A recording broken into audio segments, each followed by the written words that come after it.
Cabinet ఆమోదంతో DSC 2003 ద్వారా నియామకమైన సుమారు 11,000 మందికి పైగా ఉపాధ్యాయులు సిపిఎస్ నుంచి ఓపీఎస్లోకి మారడంపై తెలుగునాడు ఉపాధ్యాయ సంఘం హర్షం వ్యక్తం చేస్తూ రాష్ట్ర వ్యాప్తంగా థ్యాంక్ యూ సీఎం సార్ కార్యక్రమానికి పిలుపునిచ్చింది. దీనిలో భాగంగా ప్రకాశం జిల్లా కొండపిలోని తన కార్యాలయంలో సంఘ నాయకులతో కలిసి మంత్రి డోలా శ్రీ బాల వీరాంజనేయ స్వామి కేక్ కట్ చేశారు. గత వైసీపీ ప్రభుత్వం ఒక్క డిఎస్సి కూడా వేయకుండా నిరుద్యోగులకు మొండిచేయి చూపించిందని మంత్రి విమర్శించారు. కూటమి ప్రభుత్వం మెగా డిఎస్సి నిర్వహిస్తే ఓర్వలేక బురద జల్లే ప్రయత్నం చేస్తోందని మండిపడ్డారు. మా ప్రభుత్వం ఎప్పుడు కూడా ఉద్యోగస్తులకి ఫ్రెండ్లీగా ఉండేటువంటి ప్రభుత్వం.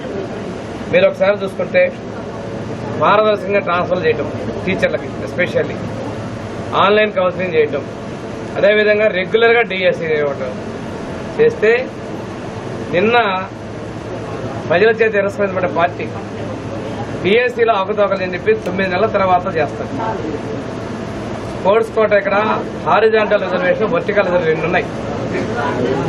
దాన్ని అర్థం చేసుకోకుండా నువ్వు చేసిన ప్రతిదానికి మా అధికారులు సమాధానం చెప్పారు. అధికారులు ఇది మీరెందుకు చెప్పలేదంటారు. చివరిగా తీసుకొస్తే పొలాలను ఆపాదించారు. 19 ఎలక్షన్ ముందు కూడా ఇదే ఒక డిఎస్సీ ఏపీల విషయంలో కూడా ఇదే ప్రచారం చేశారు. బట్టగాల్చి మొహానేసి తుడుచుకోమనే పరిస్థితి. ఈ రోజు మీరు అసత్యాలు చెప్తున్నా ప్రజలు నమ్మరు. కళ్ళ కిందలు సభ చేసినా ప్రజలు నమ్మే పరిస్థితి కాదు.